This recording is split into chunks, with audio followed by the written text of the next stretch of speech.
Or maybe not. There you go. Yes, that's a really good disclaimer, Rhea.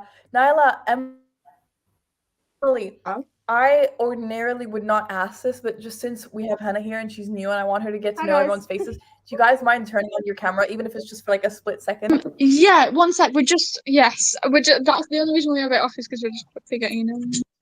No worries. If you guys are able to figure it out, then that's great. Yes. Hi. Oh my God, Emily, I love you. I'm Emily, and this is Nyla. Hello. Hi. It's really nice to meet you. It's so nice to finally meet you guys. Yes, so that's Emily and Nyla. Yeah. Sorry, we will have to have it off for the rest because we've only got like a table, so we can't like put it up anywhere, if that makes sense. That's fine. That's fine. You're totally fine. Yes. So that's Emily and Nyla. Is that yes? You wanted to say something?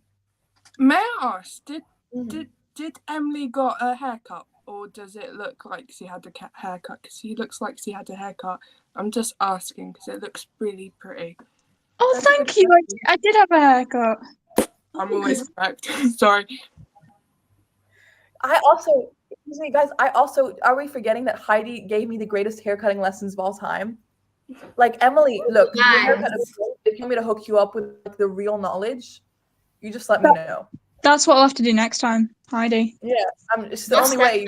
Save money, cost of living crisis. Sorry, what was that, Rhea? My stepdad's a hairdresser, but he's in Dubai, so only Hannah can get a reference. And you, Janine, sorry. Rhea, you have to give us discounts now. Why would you announce that? That's dangerous to say in a call full of girls. Okay, Crazy I'll let you know. Crazy lady. Anyhow, sorry, I just wanted to catch up with everyone because Hannah, like, as you know, it's been a full 2 weeks because everyone's been super busy. The winter term I always feel like is like insane with like mocks and just extracurriculars, and it's a million different things. So I really appreciate everyone's time today. I need to say that first and foremost. I know it's not easy for you guys to just rock up or to put in all the work that you do. So thank you so much. Are we ready to begin? I don't know. Are we ready? I can't speak, so clearly I'm not ready to begin. But just a little disclaimer. Hannah's here. She's going to be observing. If she wants to, she will be asking POIs. She will be asking judge questions. Please don't target me. And she will be helping me judge. If she's able to stick around, I will absolutely be consulting her for judging because it is important to me that she gets to judge. I already told Izza, but I'm taking bribes, so. There you go. Let's use our innovative spirit, ladies. Bribe her where you can. She'll take romance novels. She'll take dystopian novels. Perfect. I don't have any romance novels. Yeah. Heidi, also, I love that little jumper of yours. I'm like jealous. Thank you. Anyhow. My sister stole it from my nan, and I stole it off my sister, so it's mine now. That's called sharing the love, borrowing, being charitable. Borrowing forever style. Yeah. Yeah, there you go. Are we ready to start? Sorry, I'm so chatty, hence why I called this Chatterbox, but I didn't. You understand now. Anyhow, are we ready to begin? Okay, cool. Proposition. Wait, hold on. Let me get my timer up. Can we have our proposition's first speaker? That's me. Yes. Hi, Julia. You can begin whenever you're ready. Okay. This house holds the fundamental belief that humanity's perception of morality would be non-existent without religion. Let us clarify, the proposition does not argue that we live in a world where all of our morals and principles are solely a result of religion. If this were the case, we would live in a dystopia driven by perpetual division, and it would be unforgivable to dismiss the victims of persecution as a result of extremism on any level. The proposition does argue, however, that religion of any kind has acted as a guide for our morals throughout history.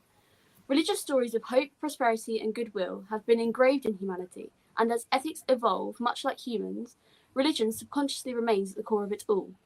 This will be explored further throughout the proposition's argument, with Nyla discussing the origins of human beliefs in a pre-Darwin society, and Izza discussing how religion offers guidance for a person to build their own moral standing point. Before we begin, I would like you to take this moment for you to think how many of your morals can be linked back to religion. Think about how many of your morals you would not have should religion be non-existent.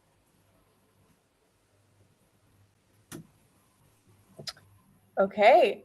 Thank you, Julia. Okay, who is our opposition's first speaker? That's me. All right, Emily, whenever you're ready, please begin. Morality cannot exist without religion. That is the motion of our debate today, and we as the opposition firmly disagree. Over the hundreds of years multiple religions have developed, morality has been threaded into many beliefs, making the two seem almost interchangeable. But don't be deceived by this, because they are. There is a very distinct line between morality and religion, which will be made clear throughout the arguments of Heidi, who will talk about the failure of religion to keep up an upstanding moral ideology, and Rhea, who will speak about morality as a human instinct rather than a religious lesson. Now, I understand that holy text can give a lot of people an outline of how they should live their lives, and obviously nobody should have a problem with that. But to suggest that morality cannot exist without religion, you take this argument to another level. Are you saying that all atheists are immoral? What about people who were born into non-religious families? Are they terrible people? And what about those who religions persecute? Should they all go to hell because somebody else decided they were worthless? Overall, what I'm trying to say is, do we need to have clergy instill fear to teach what is right and wrong, or can we be taught using human empathy instead? Thank you. Okay, thank you for that, Emily. Just give me one moment. Okay. Who is our first argument from the proposition? Sorry, that's me. Perfect. That's me. Okay, sorry, can I have 2 seconds? I just had to plug my Yes, absolutely. Nyla, your hair looks so pretty. Did you curl it? Like you did like a wavy thing. I did, yeah. It's like braids. We're going to a concert this evening, so. So cool. What concert is it? Sorry, I'm gonna bug you with questions while you attempt to fix whatever issue you're having. What concert is it? Maisie Peters, she sang a song, what's it called? You Lost the Breakup. Maisie Peters is Do Not Try Me. Sorry? I know Maisie Peters is Don't Try Me. I'll actually cry. I'm such a fan. Oh, really? I can't find it. Where is it? I love that Izzy just frozen in shock. Like Jenny's trying to voice it, but she can't even get it. Sorry, can I be really annoying and ask that we do Iz's first? Because my laptop charger's downstairs. It's going to take a minute. So. Is that all right with you, or are you still in shock from the Maisie Peters mention? Okay. Can you do yours first, Izza? Are we? Okay, I think I can do this. Yes? No? Okay, hold on. Let me just rewrite. Sorry. Okay. Izza, whenever you're ready, please begin. As for claims that morality cannot exist without religion, we are only stating the facts rather than making an argument in support of it. Morality is, as many of us know, about abiding by the laws that define rights and wrong behaviours in order to preserve civil society. But historical events suggest that religion teachings have provided a set of guidelines and moral standards for living a decent and moral life. Everyday example of this can be found in our daily lives. We can see it by, for instance, Muslims use the hijab to suppress the urge towards the other sex in hope of becoming more moral people. However, as society grows more and more advanced, people gradually lose faith in these kind of ideas and instead look to religion as a source of moral guidance. It is crucial to recognise that not all religions adhere to the same moral standards and that some religious practices beliefs may even be harmful or controversial to some people. People often follow a particular religion because it provides them with moral guidance, maybe because they were raised by religious parents, or because they hold to other ideas that I have discussed in this debate. While we're not claiming that religion is the exclusive source of morality, I would like to acknowledge that religion does play a significant role in providing moral guidance for many people, but also possible for people to develop their own moral framework outside of religion. All right, thank you so much for that, Isa. Just give me one moment. Wait, no one's doing POIs?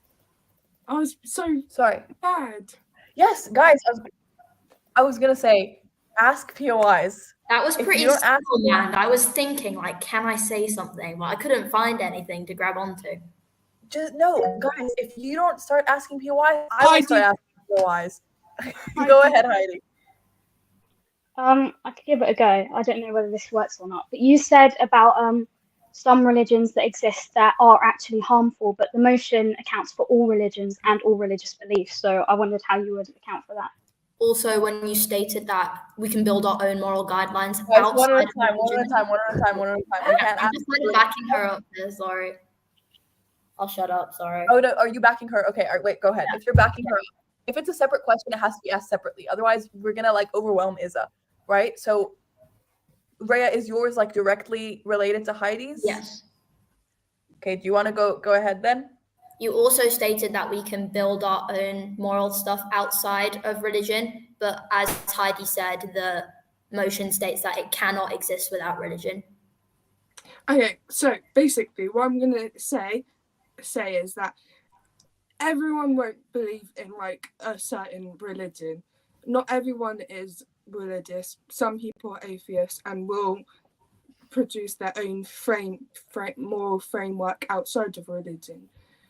But some like particular things will be taken from religion because we take anything we what's the word? We plagiarize anything. Just look at the world. It's mostly plagiarized. Is it? Sorry. But we take anything from everywhere. So I'm saying that morality cannot exist without religion because we take everything from everywhere. And Okay. what was Heidi's question? So I forgot. I was just saying that you want to restate your question. yeah, I was saying that in your argument you said about the existence of harmful religious ideologies, and the motion accounts for all religions and every single religious belief, and that it's all a foundation for morality. If the religions are harmful, how is that a foundation for morality? Because we learn from our mistakes. That's what I'm going to reply because I have no idea what to reply with.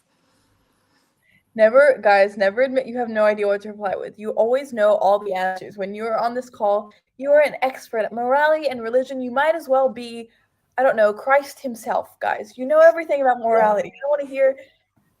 Okay. Isa, it looks like you have a third POI. Would you like to decline? Accept?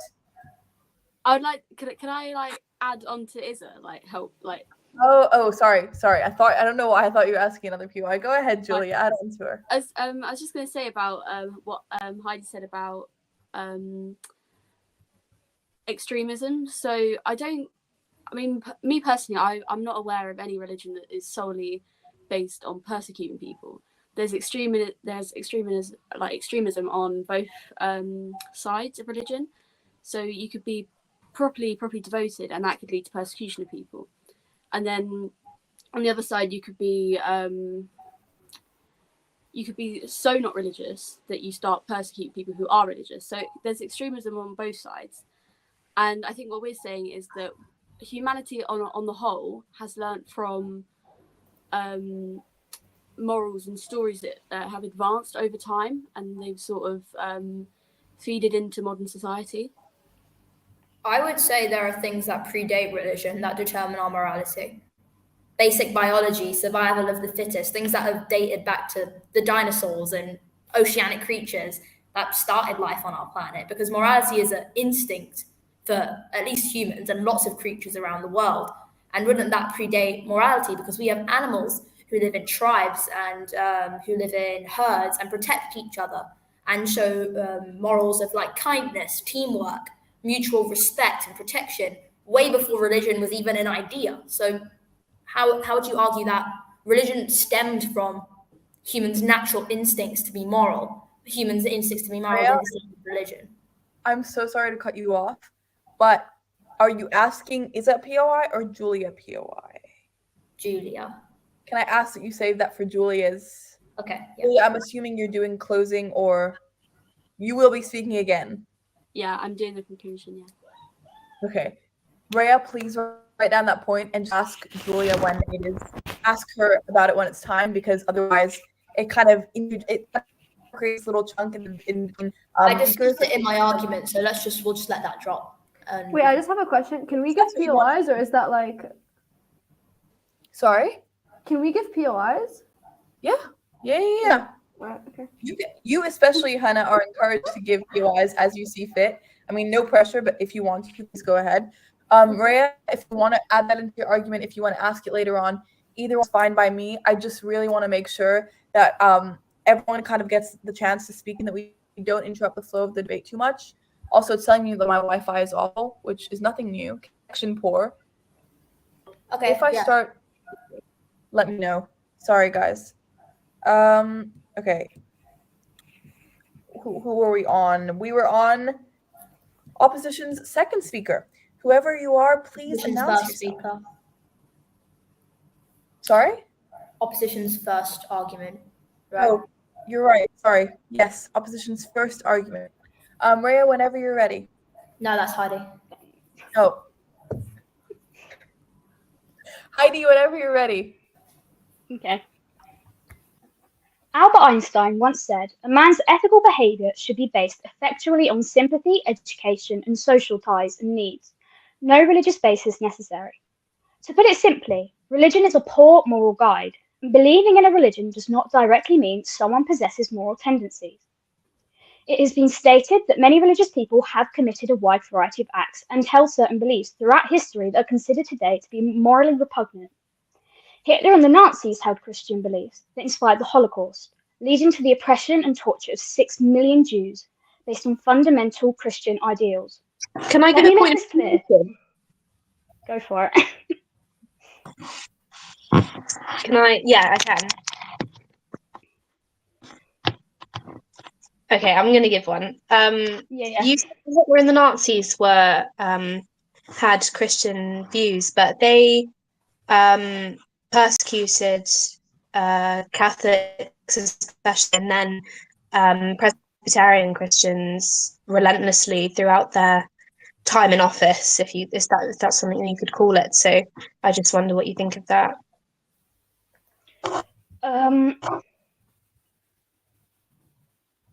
Hang on, can I have a second to think about it? Yeah, of course. Just because he he was on the record saying actually that by the time that he was finished with the Christians, they'd see him as their god rather than their stupid deity. So he most certainly was not Christian, and he definitely didn't hold Christian views. Can I give you a leg up here, Heidi? Absolutely.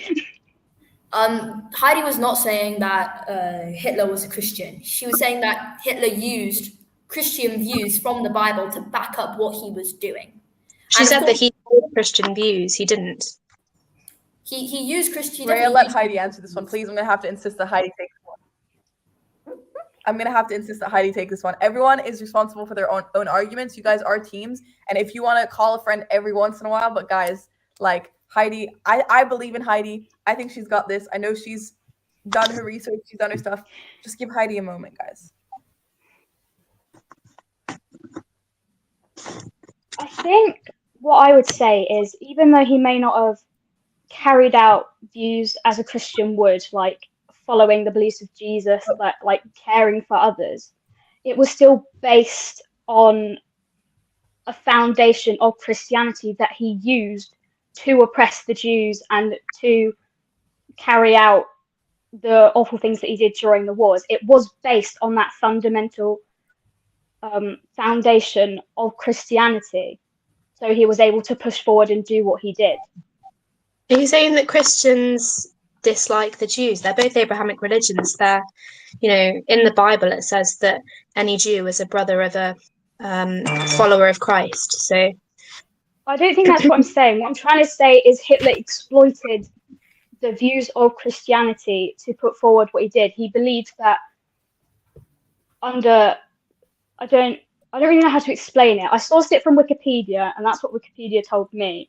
So I'm happy to accept if I'm wrong, but from what I understand, it was the exploitation of Christian views and Christian ideals, which he used to oppress the Jews, and it was corrupted, so he had a kind of excuse to carry out his own vengeance throughout the wars because of his past and whatever, you know what I mean?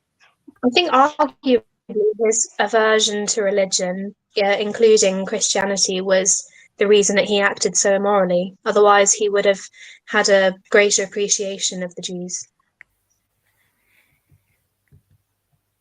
Well, I think throughout my argument, I will say how a lot of Christians don't actually follow everything that is said in the Bible, like about homosexuality, and you're not allowed to work on the Sabbath day, otherwise you will be executed. So not all Christians follow what is in the Bible. So Hitler could still have held fundamental Christian views and still had disliked and had his own prejudice against the Jews to carry out what he did. I think the idea that Christianity is an Abrahamic religion and so is Judaism is the closest to the core of Christianity that you can go. Okay, I'm just gonna stop now. Okay, thank you. Okay, that line of questioning is closed, but thank you for that debate, you guys. Thank you for that little clash. I really enjoyed that. Heidi, do you want to please continue with your speech? Oh yeah. Let me make this clear. Under no circumstance do the opposition believe that all Christians have no moral standpoint.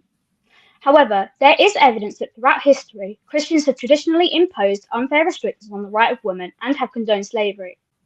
Certain books of the Bible, such as Exodus and Leviticus, state that those who work on the Sabbath day or express or perform actions of homosexuality were to be put to death. The death penalty is no longer issued in the UK, so these Christians already possessed a fundamental moral basis without religion to contradict what is right and wrong in the Bible, and no longer kill these people for simply being who they are. Famous US novelist, dramatist, and legislator Thomas Dixon states, "Religions do provide a framework within which people can learn the difference between right and wrong." But what history fails to mention was that Thomas Dixon was a vigorous supporter of white supremacy and presented a sympathetic image of the Ku Klux Klan. He possessed morals that naturally abided by the tendencies of oppression within the Bible, not enforced by the entirety of religious theories and ideologies.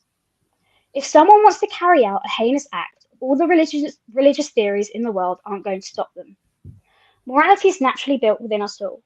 Doing something good activates your brain's pleasure centers, releasing endorphins and creating a high, also generating feelings of gratitude and satisfaction. People want to help others, even if it costs them something, highlighted in a case study performed by sociologists in Ohio. From an evolutionary perspective, it's kind of perplexing that it even exists, because you're decreasing your own fitness on behalf of others, sociologist David Melamed said. And yet, we see it in bees and ants and humans, and throughout all of nature. All right, thank you, Heidi. And look, guys, I have to be I have to be a little bit hold on. I have to be a little bit mean here because Heidi, Wikipedia is not a reliable source. Isa is right. I love you guys to death, but absolutely not. Wikipedia is not a reliable source. If you're going to use Wikipedia, do not announce it. I feel like that's mistake number 2. Just lie. Say anything That's the way else. it was. I've always put my heart in Wikipedia. I think people can change what is said on Wikipedia, so it's not like 100% accurate. It's free to change, so it usually gives reliable information. But sometimes you have a few pranksters who think it's funny to say, like, I don't know, Jesus. Right. I'll keep that in mind for the future. And even if, guys, let's say you have the world's most reliable source. Never, I think one thing that you just need to, everyone in life is BSing like 80% of what they're doing. Trust me, nobody knows as much as you think that they know. And you're never going to know enough things. So even if you're like, I actually know nothing about this, I saw this online, that's fair enough. That's completely valid. But don't say it. You know everything. Bear that in mind. Hardwire it into your brain, guys. I'm going to make you read Machiavelli. Does anyone here know Machiavelli? I do. Yeah. He was...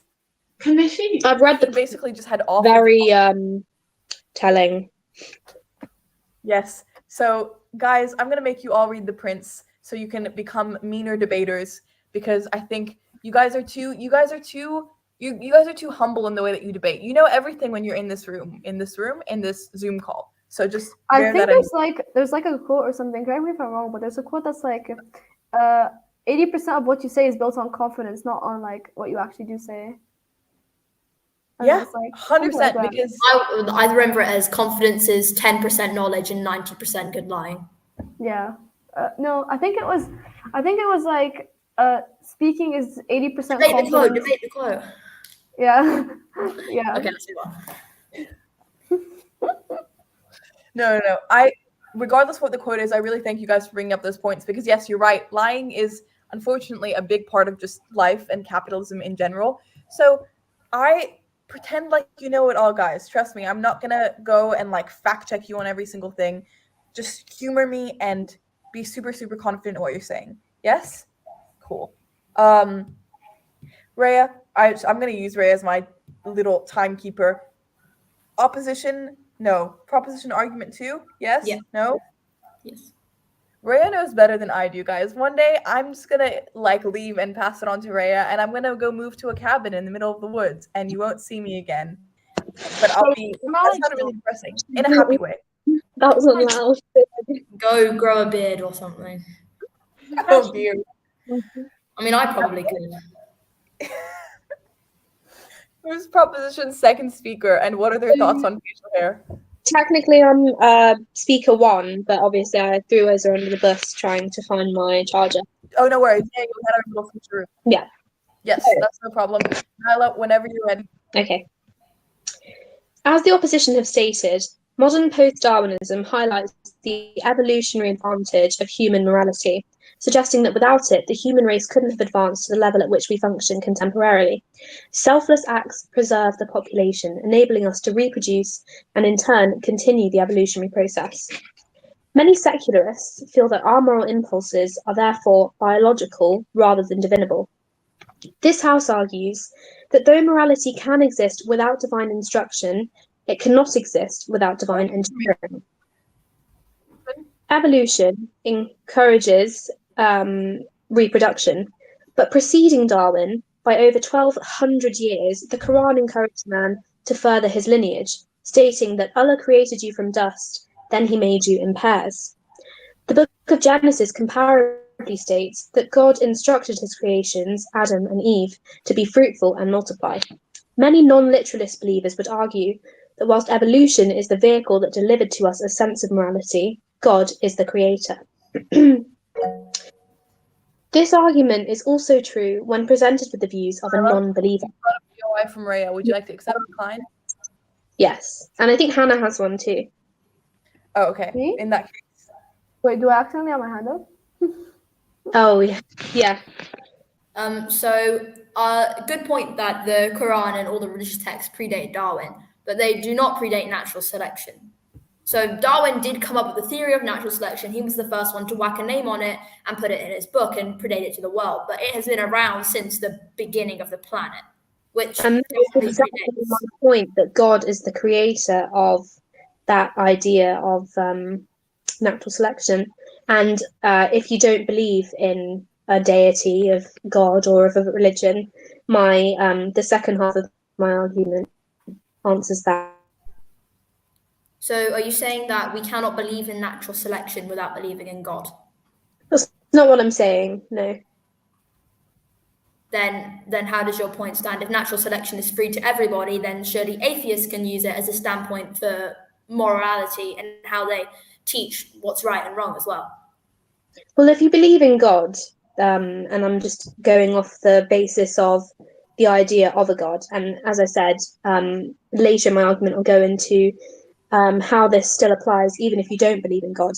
But if you do believe in God, you'll believe that he's, maybe if you're a Christian, you'll think he's omnibenevolent. So you believe that he loves all of his creations equally, whether or not they believe in him. So that he's not going to just stop the way that we develop for people that don't believe in him. Okay, but I fail to see how that is a point, because if both atheists and religion people can use natural selection and say that we have biological functions that allow us to be moral. That means that we have an equal amount of morality and we can both benefit off our biological aspects of morality. So that's stating that morality can exist without religion, which is supporting our point. As I said, it can exist as a theory delivered by Darwin, by science, but as an actual concept, as something that actually happens to us, God is the creator of it. And again, if you don't believe in God and you don't believe that he was the creator of it, I'm going to go into detail as to why that's irrelevant. Okay. But if it's irrelevant, then atheists can use it too, and it's got nothing to do with God, therefore it has nothing to do with religion. I think we should let Nyla continue with her argument, and then if anyone has any further POIs, I think we can pepper them throughout, if that's all right. Nyla, would you like to proceed? Yeah. This argument is also true when presented with the views of a non-believer. Lawrence Kohlberg, an American psychologist, theorized that humans have layers of moral reasoning. The pre-conventional first layers focus on avoidance of punishment and self-preservation and are typically seen from the ages of 3 to 7. The conventional middle layers focus on the belief that social rules determine morality and are typically seen from the ages of 8 to 13. The post-conventional final layers focus on personal ethical beliefs and are seen throughout a person's adult life. Kohlberg's theory can be linked to religion in the sense that he wasn't the first person to divide morality into layers. For over 3,000 years, the Jewish people have believed that the human moral system is based upon both our internal moral instinct and, more importantly, the word of God. They believe that God's word surpasses gradually eroding social moral standards, instead providing an absolute compass to guide humanity's decision-making. Religion is the basis for all of our moral comprehension. It's the standard around which humanity has defined the right and the wrong, and it must be conceded that ultimately, God, existent or not, is at the centre of our moral understanding. The mere question of the existence of a deity poses an infinite number of moral dilemmas, unequivocally proving that religion is at the centre of morality. Thank you. Were there any last POIs on that speech? Heidi, would you like to? Nyla, Heidi has a POI. Accept, decline? I accept. I have a POI. I don't think that's much to do with the argument, but I just want to put it out there. The motion accounts for all religions and all religious beliefs, correct? If that is so, how would you account for Satanism? Satan is a devilish creature, sourced from the Bible, derivative of Hebrew for opposer or adversary. So how do you account for a religious belief that directly opposes all moral justifications of Christianity? Well, this house maintains that anti-religions, such as Satanism, really work around the idea of a religion. So Satanism really exists to not further, but to push back the cause of Christianity at its core.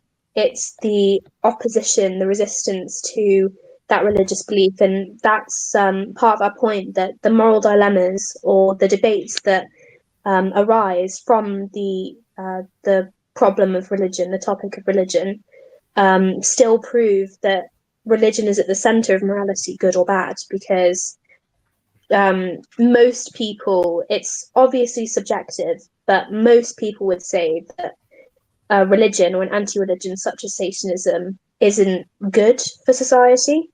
So that's an example of religion pushing people to the wrong end of the moral spectrum, if that makes sense.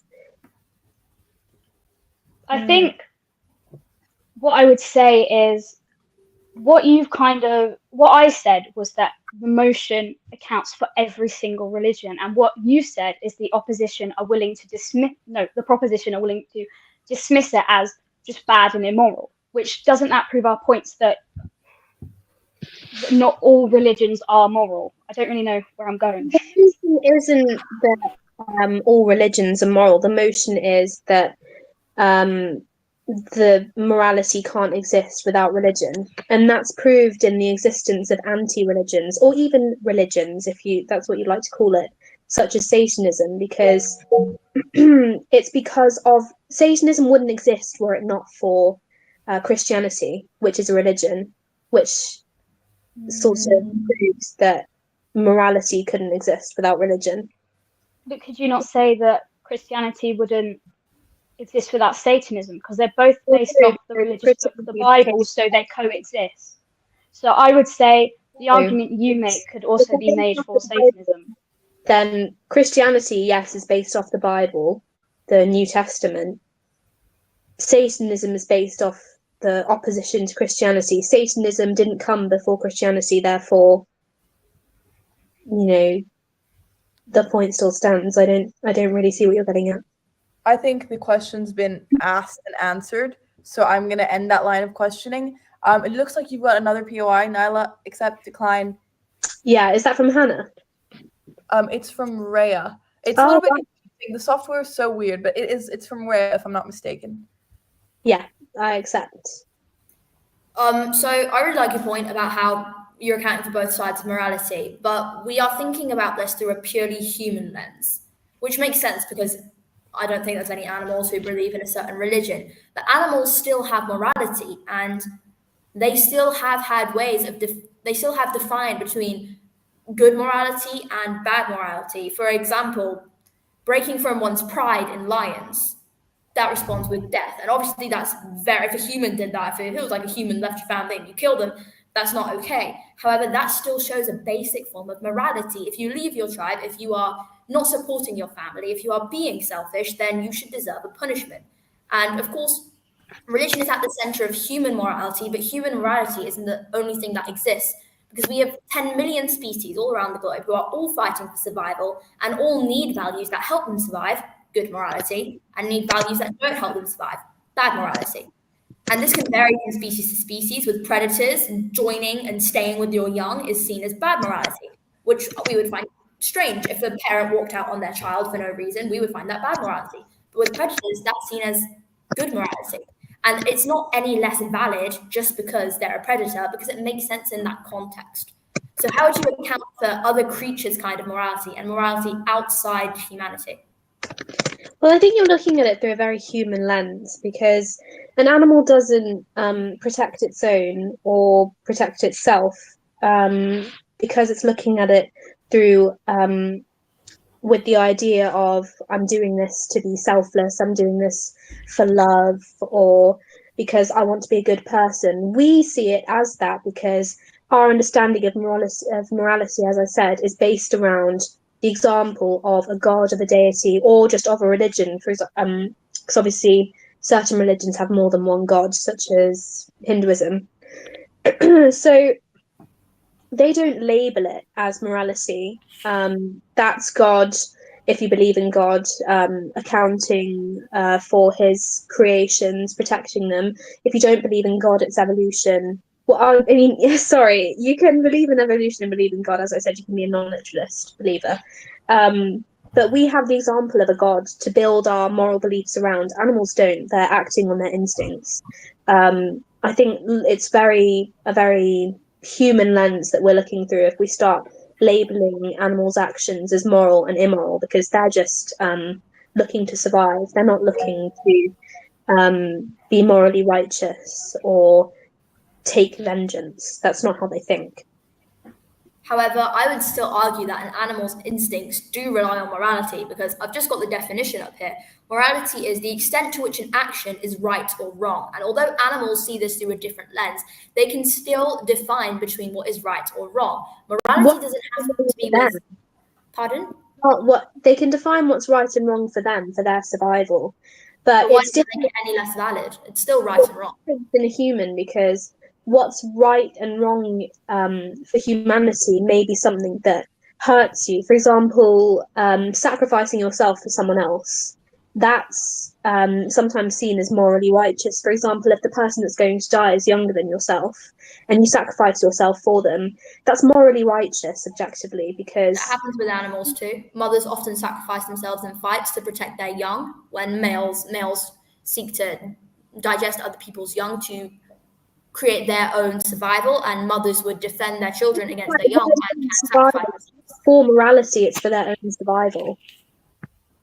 It's also for the survival of the rest of their species, because animals don't only want to survive by themselves, they want to reproduce, and that that base form, reproduction is probably, well, we have certain views towards reproduction, but for animals, that's an instinct, and that is to continue their own species, and that is a selfless act. And they're not only acting for their own survival, they are acting for the survival of their own dynasty, their own species. And if they are acting for somebody else, I would say that is always morally good, and it doesn't have to be about. It is a selfless act to further your species, though, because safety comes in numbers, especially for animals who don't have weapon systems. So it's it's still a matter of what can I do to survive rather than what can I do to be a good person or a good animal. Okay, I think that line of questioning is asked and answered. Nyla, I'm so sorry, guys. Nyla, it looks like you have one last POI. Would you like to accept, decline? Yes, I'll accept it. Hi, I'm so sorry to stack it on top of you, but I agree with what you said, that animals, like, they don't see it as being selfless and they don't see it as being this or that, and they see it through a completely different lens. But if they don't see it as being that, it's still being selfless, even if they don't see it in that way. I don't quite understand what you mean. I'm really sorry. So, for example, if I do something nice, but I don't understand that it's being nice, it's still being nice. Like if an animal sacrifices itself for another animal and it doesn't see that as being selfless or being morally correct, they're still being selfless even if they don't know it. I see exactly what you mean, and that's exactly my point, that animals behave in a certain way that to us may look like morality, but it's not for that purpose, as you said. It may not be for that purpose, and therefore it's not for the sake of morality around a sort of religion. You know, religion gives purpose to a lot of people. God is the basis around which many people build their belief systems. If an animal's doing something for the sake of survival that just so happens to be good for the other person, animal, that just so happens to be selfless, even if it does benefit them in the long run, that's for a matter of survival, not for morality, because they're not aware of that morality. But to us, through a human lens, it seems as though they're acting to be morally righteous, but they're not.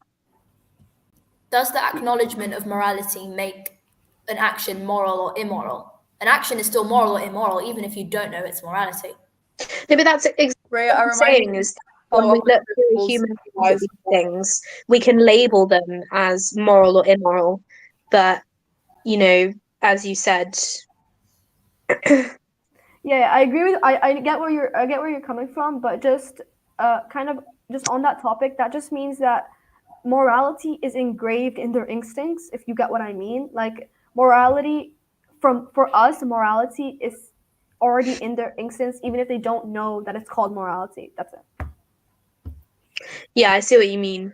I just think that it's not morality that's engraved in their instincts, it's a will to survive that to us seems like that, because that's how we think because of the influence of religion. And really, this whole debate shows the incredible impact religion has on us, whether we believe in it or not. All right, thank you for those POIs, you guys. Did anyone else? We've had quite a few, but did anyone else have any last questions they wanted to ask Nyla? No? Thanks for all the questions, they're really interesting. She's gotten bombarded. You're really interesting. My goodness, I've never thought so hard about lions in my whole entire life. I know.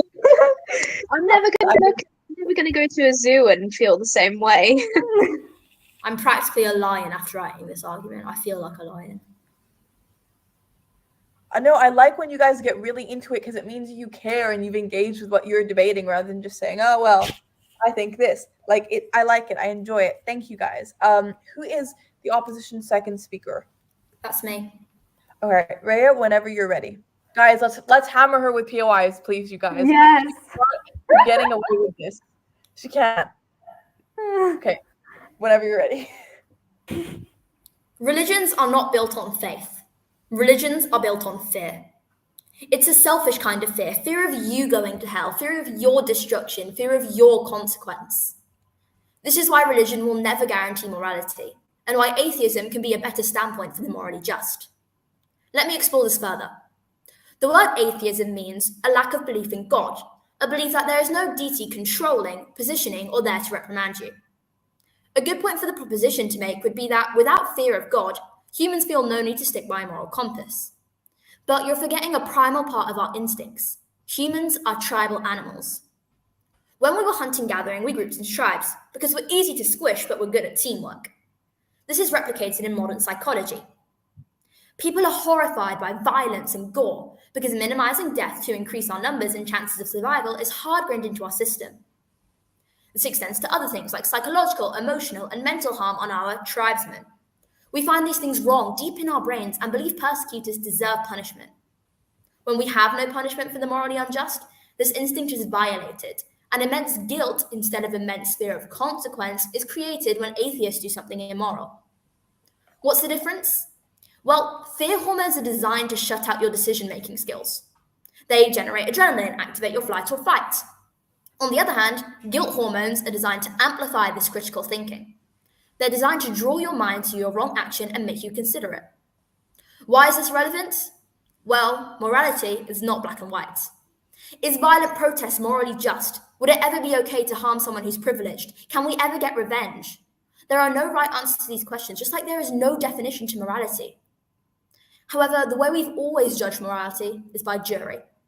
The majority of society has to agree with an action before morality can be claimed. Because morality isn't black and white, majority has to rule. So by this logical reasoning, if you're trying to be truly moral, you have to consider alternate viewpoints and not have a selfish kind of fear. That sounds suspiciously like critical thinking, which is amplified by guilt and shut down by fear. Because terror will never make us moral, and religion will never guarantee our own morality. It is only through our own intelligence that we can be the best that we can be. Thank you so much for that, Rhea. Guys, where are the POIs? Where are the POIs? Does anyone have any POIs for Rhea, or else I'm going to have to ask for one? Yes, I have a POI. Come on, Hannah. Hannah, go ahead. Okay, so you said that religion is not built on faith, but it's built on fear, and I strongly disagree with that. That's like one of the main parts of your argument that I disagree with, and I think it's because it's not necessarily built on fear. It's built on you doing something bad and then feeling guilty afterwards because of your own actions and you feeling guilty because of yourself, not feeling.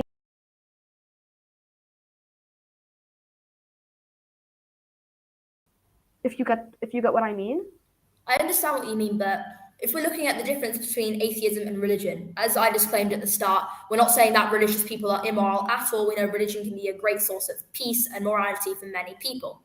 However, the distinction between religion and atheism is that both religion and atheism feel guilt when people do something wrong. There's no difference between whether me or you as a religious person and me as an atheist, would feel guilt. If we did something wrong, we'd feel the same amount of guilt for it. The difference is that religion also teaches that God's word is above everything and that you will go to hell and it's God's judgment of you. That is one of the most important things and one of the cornerstones of most religions. So we're not saying that that cannot be applied to religion. However, the idea of fear of consequence cannot be applied to atheism. So, and as I explained in my argument, a fear of consequence is actually not good for morality, as it does not help your decision making, because morality isn't black and white and we need to think about what we do for it to be moral. Yeah. If it's not black and white, then why are we only looking at the negative side of it? We're only looking at hell, but you haven't looked at the rewards that you get if you do those correctly moral things, because it does impact both sides. It impacts, if you do the right thing, then you get the reward, but if you do the bad thing, then you get the punishment that you rightfully deserve. If that makes sense. Also, this is something that I didn't manage to get into my argument, so I'm really glad that you've asked it. When we said morality isn't black and white, that is supporting atheism in itself, because religion, as you guys have said, has given us a list of things that are moral and immoral and gives us, I wouldn't say a constricting, but it definitely gives us a framework for how we can be moral. And of course, people can be secularists and just draw stuff from that and live a religion culturally instead of believing it's all its fundamentals. But most religious people believe in the religion and identify as that religion and don't accept it for cultural reasons or that kind of thing. So they are believing this structure that says certain things. However, morality is not is never going to be confined to a list. I had a PSHE class the other day, and it was talking about how can we make a list for well-being and which of these well-being charters do you agree with. And I'm like, you can never make a list for well-being. There's so many things you need to do, and they're all interconnected, and it's all personal to that one person, that you can never put it down in a list. It's the same with morality. It depends on how that person feels, their experiences, their judgment. And so a religious list or a religious story can never support that fully. And we need to have more atheist standpoints of looking at it through a more humanist, compassionate, or intelligent and human lens rather than a godly lens. Can I just clarify something? Are you saying, and I'm not gonna, this is not me asking POI, this is for note-taking purposes. Are you saying that religion can't equate morality because morality is something that you develop personally and it's very individualistic? Just so I can make notes. Religion can never contextualize morality because nothing can ever contextualize morality, and morality is based off so many factors that religion can't juggle. Okay. Yeah, I agree with that point, but religion doesn't give you a list of things, this is moral and this is immoral. It gives you a general framework of what is and what isn't. So there's still room to change it from person to person, but generally this is what's right and generally this is what's wrong. But you can change it depending on your own personal beliefs and like your environment and surroundings. So I don't think it's just this is what's right, this is what's wrong, and everyone is the same. I think it's a bit more flexible than how you put it to be. Even generalistic things, though, for example, this is going to sound really out there, killing is wrong. There are so many instances where killing can be right and can be for a greater cause. For example, in war, if you have to kill a soldier to defend yourself, for example, killing somebody to protect somebody else, for example, euthanasia, if someone is suffering from a terrible, terrible disease and they are going through extreme pain and people condemn euthanasia and putting them to death in a calm and kind way. Even if someone's suffering mental health issues and has incredible mental health disorders, or if a baby would have incredible disabilities that would cause it massive trouble and pain in life, abortions are still considered unholy by the Bible. Of course, not all Christians believe that, and there are many pro-abortion Christians. However, we're not talking about Christians, we're talking about Christianity. We're talking about the religion, and at its basis, even providing the most general, vague, this is right, this is wrong, will never confine to all of morality and will condemn people who are only trying to protect their lives or do what is morally just. Yeah, I don't want this to be Asked too and answered. long. Yeah, okay, all right. Sorry. It's guys, I need you to know it is the greatest pain of my life when two people are having debate and I have to be like, guys, stop, because I know otherwise for my Dubai people we're gonna be here until 10 p.m. debating this, and I love that we could do that. I love that we could go on and on and on, but alas, we have to do judge questions. And I have a genuine fear of another surprise algebra test tomorrow, so. Oh no. Well, look, I think the whole thing about morality. The amount of flashcards for geography that I've got. Wait, flashcards. Yeah, like geography is actually gonna. Yeah, all right, let's continue. I was just gonna say, I just need a minute or two to do judge questions. Hannah, I'm gonna head into a breakout room to try and decide the questions. Do you want to come and we can discuss? Yeah. And we can just you can help me out, right? Don't be biased towards Rhea. I know she's your friend, but No, don't worry. Her being my friend means the opposite. Yeah, that means she's harsher on her. Oh my goodness. Let me figure out how to create a breakout room. Because she knows when I'm talking about something I don't actually believe in, and she's gonna be like, no, yesterday Rhea was saying this and this and this. No, I know when she's like waffling. Well, we can discuss Ray waffling amongst many other things in the breakout room. We are gonna disappear. Right. Bye-bye, guys. Bye, 2 guys. minutes. We're gonna be super quick.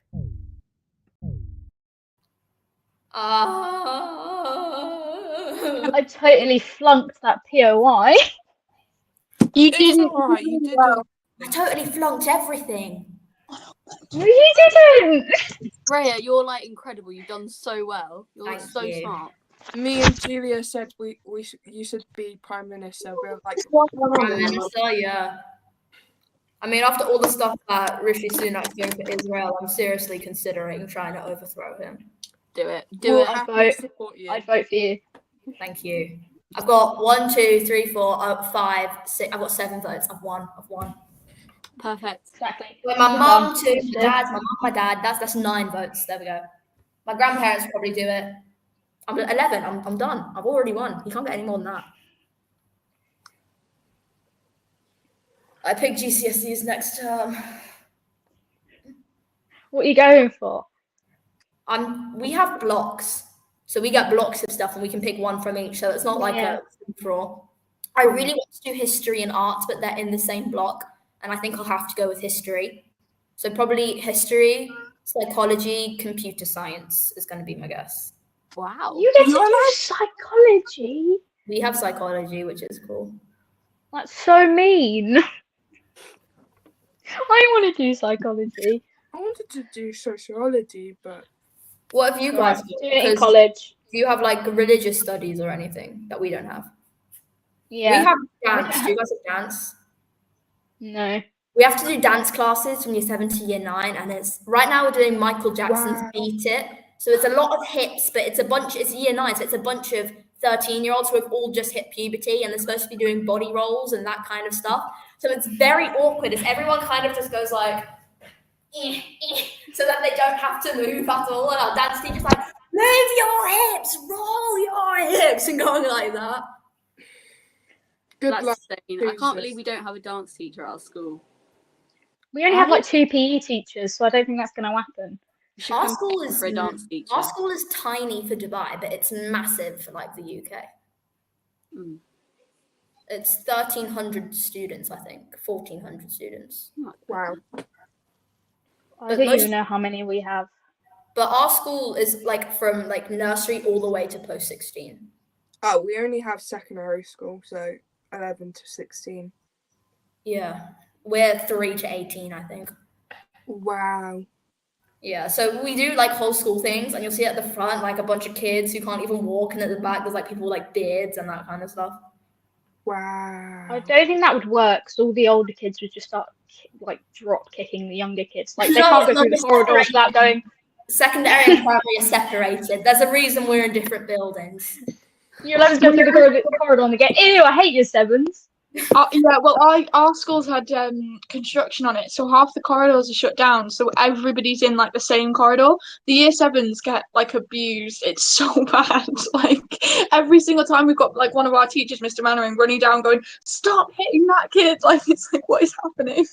Oh my god. Luckily, we're in Dubai, so there's a bit less of that. Don't worry, we've been going through the same, like we have contraction going, and it's similar but not that harsh things. Don't worry, there was only one gun at our school last week. Oh yeah. I mean, I remember, but I was only in London from year 1 to year 3, and there was some pretty weird stuff. But I'm happy I left because but like everyone in our school thinks they're like a gangster, and Yeah. they're like, and I'm just like, go to London. There's like pedophiles out on the street, and we're like 5-year-olds. Like, go to London. People bring guns into school, and here you are with a cricket ball, thinking you're a big man. Well, that's the thing. I'm originally from Manchester, and every time I hear them do the accent or they're trying to do a northern accent, I'm like, mate, come on. We all know you've like lived next to Waitrose. This isn't gonna go well for you. Yeah, I mean, I wish I could like just dump a few people in, because I live in East Dulwich, which is the white version of Peckham, so it wasn't, central London or anything. But I wish I could just drop a few of them in there every couple of months. I just imagine how they die. And this is why we're voting Raya for Prime Minister. Exactly. Absolutely. Forcing Dubai children to Die. go to harsh London schools and supporting Palestine. That is my whole campaign finished. Ugh. Has anyone else have mocks? Oh, next Let's week. not talk about it. I'm gonna kill myself. Me. I know, I'm sitting in 9. Hey. No. Well, don't ever just like don't think about it. Don't do it. You know what? Stop now. Stop school. There you go. Oh, That's wow. it. My piece of advice would be don't put off revision. I've been revising all 6 segments of the history exam for tomorrow, all day today. And me. Well, so yeah. I don't even want to talk about it. Me too. I've got this week to revise, and then it's just mocks. It's mocks for 4 weeks. We've got a month of mocks because our school's ridiculous. Whoa. weeks. This isn't okay. I'm gonna just. It's not gonna be good. Also, we've got like 4 exams in one day. Yeah, they've changed it, so we do ours classroom based for this one for some reason. But it means that like we end up doing 9 lessons of science tests, and it's actually ridiculous. 9. That's what I say you've to got them. 9 science tests. Yeah, it's insane. My algebra test feels like a baby. I love Wait, how is this mixed opposition and proposition? yes. Yeah. All right, okay. Where is Janine? Oh, there she is. Hannah, we were posting Mr. Parker's death in the main chat. Yeah, I saw. I was so confused. Please don't tell him. that would be so funny. Janine, sorry, Yes. I just got a bit confused while you were out. We are doing conclusions, right? Am I just mixed up? No, we are, but we're doing judge Okay. questions beforehand, and Hannah No, will that's just help you decide the judge questions. So, guys, we're gonna do something a little bit different, okay? Don't hate me. I just came in and I changed the whole plan. I'm so sorry. No, she had a really I good idea. feel bad. Okay, guys, Say, Hannah. I actually love this. Guys, we're gonna split you into separate rooms to ask judge questions, the opposition, proposition. Rhea's and then- face. Hannah, will you text love me you, their Hannah. answer on like Slack? Will you just type their answer, Yeah, like yeah. whatever they say, type it into Slack? Okay, Yeah. cool. This is gonna be Guys, so fun. everything's gonna be reported back. I'm taking bribes. Ready? Okay, hold on. I need to figure out how to kick people. Hannah, to- I will leave our F1 team. I will leave it, and you will have to deal with all the guys by yourself and their terrible grammar and their bad color schemes. So there is bad. I love that. Is it Julia Nyla? You're getting moved. Oh wait, no. Remember Bernie's first logo? No, Remember? sorry, we're in the same room. We're not making this very easy for people, are we? Guys, Hannah, we didn't What? think this through. We didn't think What this happened? through. Julia, no. Oh, Emma they're and in. Nyla are in the same room. Wait, someone walk out and then come back in. Someone walk. Yeah, we can do that. I mean, Okay, Gag guys, somebody. I think we do it in the same room then because we can't put them in one room and then the other. Yeah, you know all what I right, okay, all right, Okay. all right, fine. Hannah, Can I I'm ask the gonna question? let you do the honors. Yes, please. Okay, so can we start? Who do we start with? Proposition, opposition? Up to you. Okay, let's start with the opposition. How do you define morality? Can I take this one, please, guys? Guys, no. We know Rhea knows, you guys. Janine, you have something against Rhea. No, you no, genuinely have something against her. No, I don't have anything against Hannah, have Rhea. you instilled this in her? Have you bribed her? No, I genuinely did not say a single thing. I have nothing against Rhea because I know in 20 years I'm going to be working for her. So I have nothing against her. However, we need to, Rhea, you always answer the judge questions, Okay, and yeah. you know it. You know it. Heidi, you can't hide. Go ahead. How do you define morality? Put me under the bus because I've got a good team, mate. Come on, Heidi. My mind's done a blank. I've just been sat here huddled under a blanket. I'm so cold.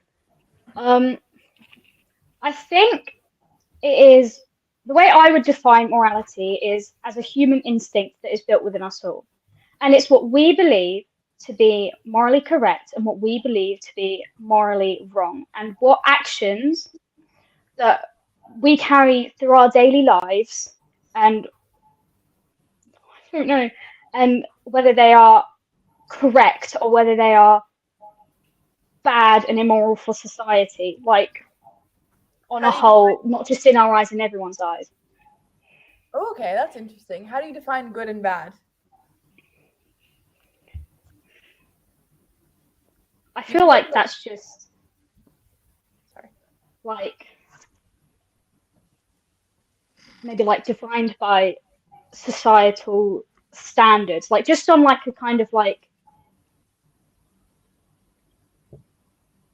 I've forgotten the word, stereotype, kind of like on a basis, on like a very like, oh, it's all gone. I can't do this. How do you Heidi, try again. Just start again. You know this. It's in your argument. It's in my argument. Shall I pull that one You up? brought your argument first. You defined our very standpoint. You edited all of them. Go on. Heidi, do you mind if I keep prodding you with questions? Can I do a Rhea and I just want to see, I'm going to stretch your thinking to the very end. Don't get stressed if you can't answer my questions. They're meant to be hard questions, okay? You're more than welcome to take a minute. But like Rhea said, you know this. She's so right. You know this. You guys worked on this together. If Rhea has faith in you, I have faith in you. Okay. I have no faith in me, but I'll give it a go. I have faith. I have faith. I think that morality is based around every single societal standpoint, which is, I think I would read the quote which I put at the beginning of my argument, which is, it's based around a man's ethical behavior based on sympathy, education, and social ties and needs. So I don't think you need a religious basis to supply and support something that's already instinctually placed in our systems since the creation of the earth. Okay, so you said based off of societal standards. Whose society? Eastern society, Western society, the society of the people who live in the Amazonian rainforest? Like, I have a point that kind of links to that as well. If everyone thinks that killing people randomly is a good thing to do, if that's their stereotype, is that morally correct? No. So it we're doesn't being mean on necessarily. purpose, Heidi. We're being mean on purpose. Just No, trust me. anyone can answer this. I'm not like throwing it at you. I'm just throwing it at whoever wants to answer it. If it's being But I defined think- as a stereotypical societal viewpoint of it, then what if society has a bad viewpoint of what's morally correct? Is that still morally correct? Can I give Heidi a prompt question? Not answer it, just because she Okay. knows it. No, you can answer. You can answer. I don't mind. I'm just Heidi, throwing it. No, Rhea cannot answer it. Don't give her that power. Rhea, Would you're it- more No, Would I it- want her to answer. I want to debate this with her. would it be plausible in terms of biology for people to start randomly killing each other? No, because of About that, human talk about instincts from tribes, like Ray said in our argument. That's gonna be one. That's gonna be one of the top 10 Chatterbox quotes. Would it be plausible for people to start randomly killing each other? No. Article 1 is say No. yes. Article Not in 1 Rhea's argument, in your argument, Heidi. Talk about it. Talk about your argument. It's gone in one ear and out the No, other. it's all right. But I What think does it say about historical context? that it's kind of No, but in tribes, there were different tribes, and tribes would fight each other to kill each other to get their food. So it's not necessarily, come on, we're a tribe and we're collaborating and we're all together. It's also, we're a tribe and they're a tribe and we need to kill them so we can come out on top and we can have the most material to survive. There was also that survival instinct which required people to kill each other so they can get their food. But Hannah, I think what you said, it was a hypothetical, and I think from my perspective anyway, it's not something that is going to happen everywhere all around the world. That would be a complete dystopia, and I don't think moral tendencies and moral ideologies would apply in that circumstance.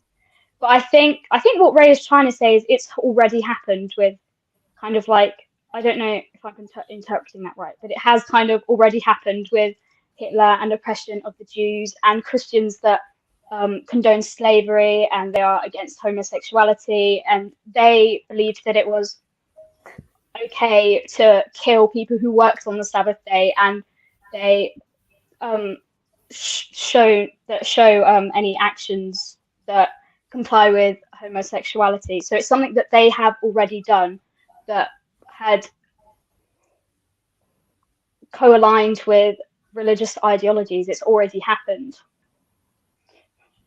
Yeah, that's perfect. Thank you. That was really good, Heidi. See, I like how you acknowledged.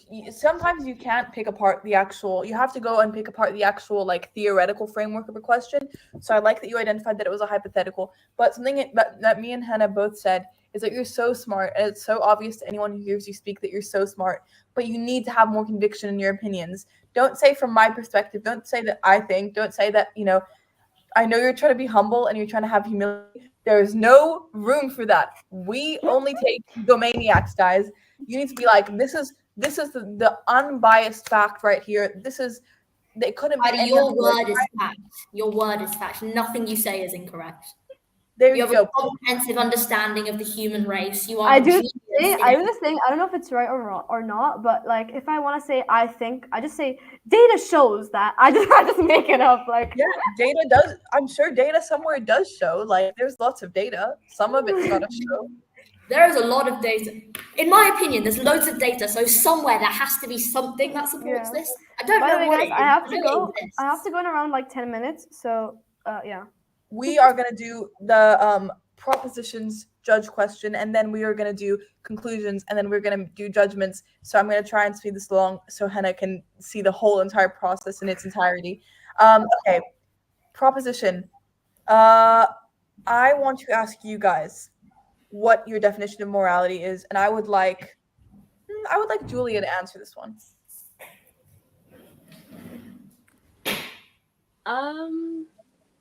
So I think morality. You think? No. Data shows. Morality is something that is when it comes down to it, morality is what is acceptable and what is not acceptable. So like it's been said in this debate, killing people on the whim is not acceptable. It is not acceptable. Like, society does not have a positive view on that. And then on the other hand, you have loving and accepting people, and that is accepted within, like, that is what is accepted in society. So I suppose that is what morality is. And I think to back up what the proposition have said, we believe, like, we've learned how to be moral as a society over time. It's been engraved in humanity as time has gone on, and whether that be from religious viewpoints or non-religious viewpoints, it's been engraved. It's become second nature to us. And so I think with this argument, we have to think about whether or not religion was a thing or not. If religion was non-existent, would we be having this conversation today? Obviously not. And also, would how different would our society be? So I think whether or not you agree if religion has affected morality or not, whether you believe that or not, you have to accept that it has had some sort of effect on society. So that's what I'm trying to say. Okay. So you said that. Sorry, Heidi, did you have a POI before I go into my whole thing? I'm not quite sure, but Yes, you are. You're said about positive. You're You're 100% positive. right. No, I'm absolutely positive that I Yeah. may have a POI. But you do have a POI, Heidi. You're too nice for this. You said about morality being ingrained in us from the start, and religion hasn't always existed from the start.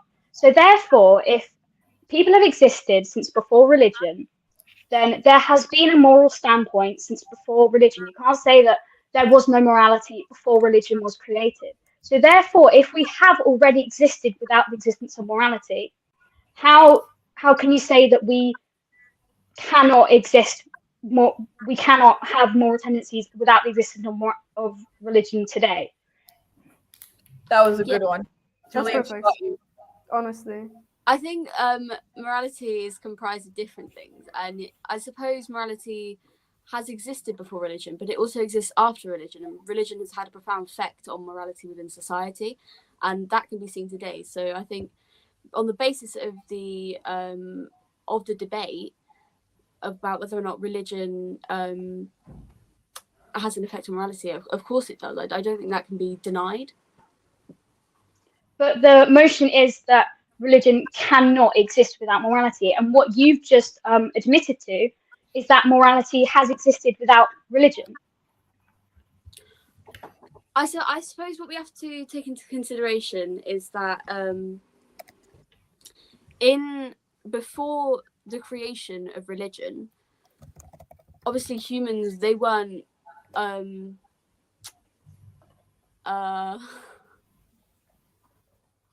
think what Julia is trying to word. say, that before the creation of religion, morality existed in bits and pieces in the sense that people knew that harming each other was kind of maybe wrong, but religion provided a sort of unification for morality in that it created a solid moral code by which entire societies abided and thus created the uniform sense of societal morality that we know today. Is that what you meant, Julia? Absolutely. That's everything that I meant. Would someone like to rebut that? Because I can see a lot of holes in that argument as I was saying it. So does anyone, Rhea? I want Rhea. I want to fight Rhea in the debate right now. Go ahead, Rhea. Tell me, what's wrong with that argument? Pick it apart for me. Okay, so before religion was created, we did not just have a vague sense of this was right and this was wrong.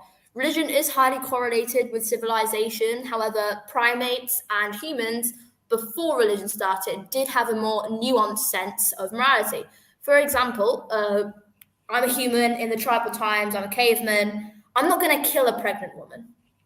I might kill a guy who's trying to attack me and steal my woolly mammoth, but I'm not going to kill a pregnant woman because I am trying to further my survival. And that transcends tribe, race, religion, civilization, society. That is ingrained deep within our nervous systems and deep within our brains. So the first part of that argument is false because, of course, we had greater moral tendencies before religion. Second part of that argument, after religion, it provided a moral framework that is the grandfather, let's say, of the societal uniformity we know today.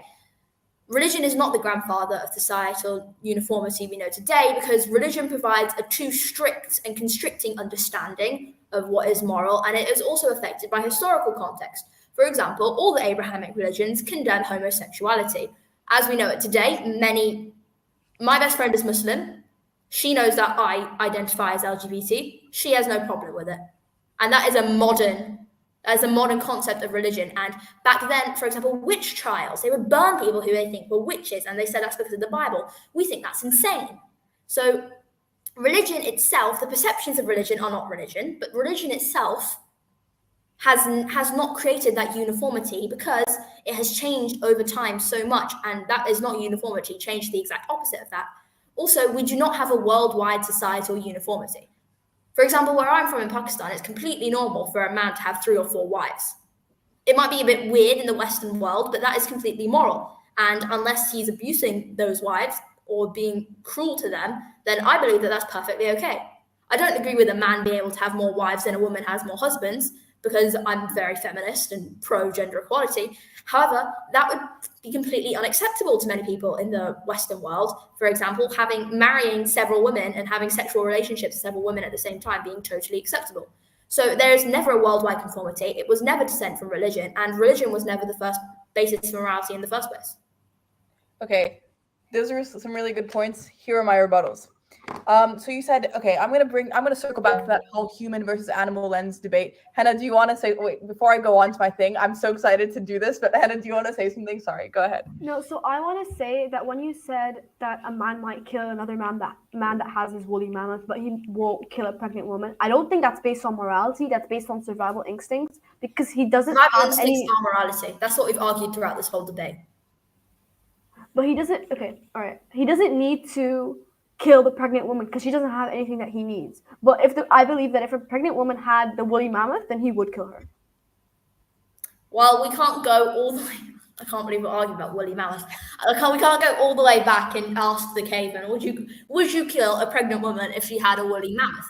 However, I believe that all you guys in the messages, you're distracting me.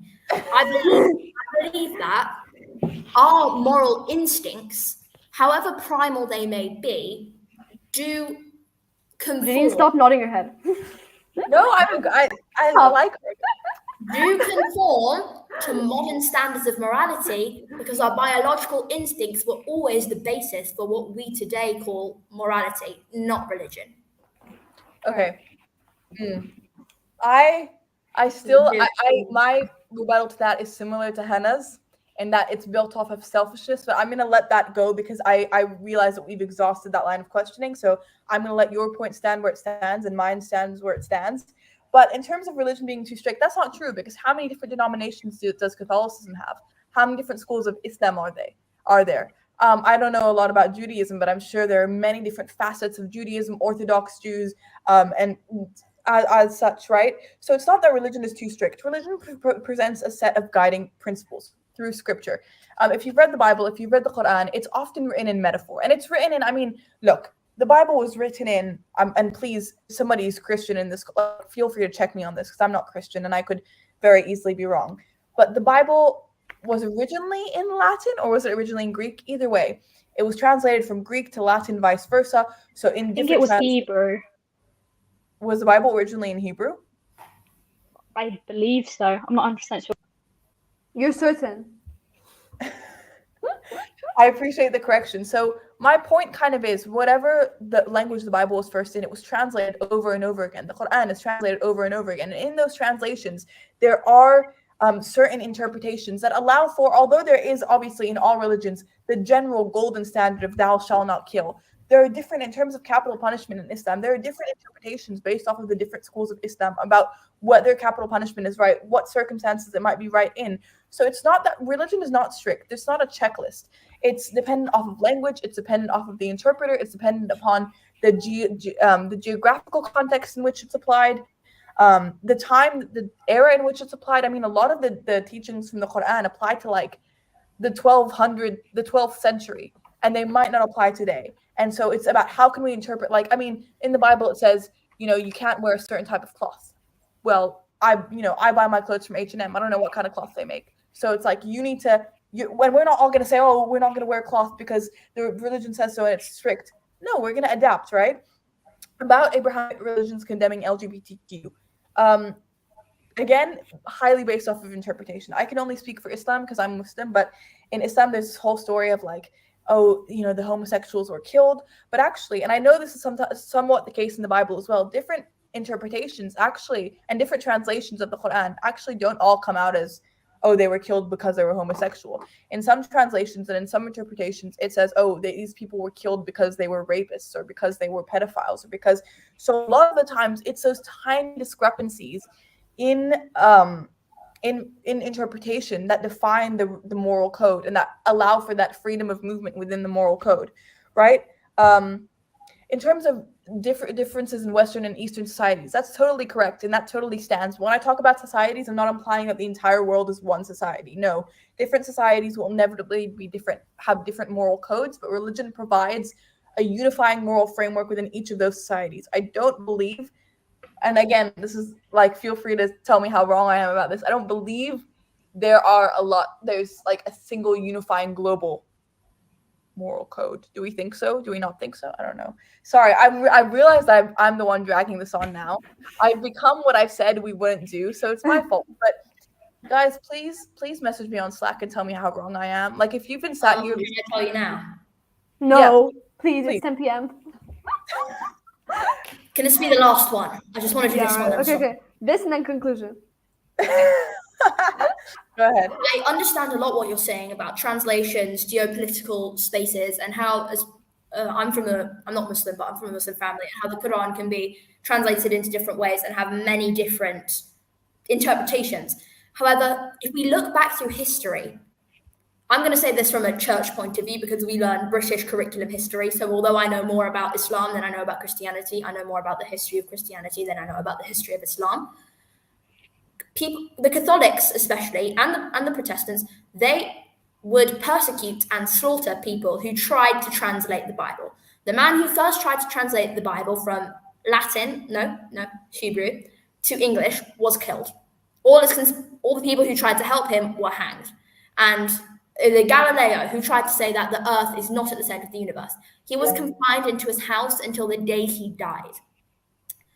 When Henry VIII took Martin Luther's ideas of Protestantism and applied them to England, he killed thousands of Catholics. And then, of course, Bloody Mary killed thousands of Protestants. And people have been killing and imprisoning and hurting each other over how they've changed religion for millions of years. And although today that's settled down, today is just 0.00000000001% of the history of religion and of the perceptions of religion. And we have to take everything into account. The majority of religion says this is the religion. You follow it or we kill you. And so although there are those nuances today, and we're lucky for that, there have not been those nuances until the past 100 years probably. And 100 years, well, our Earth's been around for 13.8 billion years. And I can't work out a fraction that quickly. But that means that is less than 0.00001% of the time that we've been on Earth. Rhea, I just want to say at the start when I was giggling, I was not giggling at you. I was giggling because Heidi said in the chat she brought out her youth Bible, and then Isa said me too. That's why I was giggling. I was not laughing. I just want to make that really clear. Yeah, you made I some was really great trying points. to put down my giggles at that as well. Sorry, I was not. I just need to clarify that. Heidi, do you have something to say? Last thing, guys. Last thing. I would like to quote from a youth Bible. This is moral tendencies that is being ingrained into the youth who follow religion. It says, if I can find it again, no man is to have sexual relations with another man. God hates that. Do not make yourselves unclean by any of these acts, for that is how the pagans themselves made unclean, those pagans who lived in the land before you, and whom the Lord is driving out so that you can go in.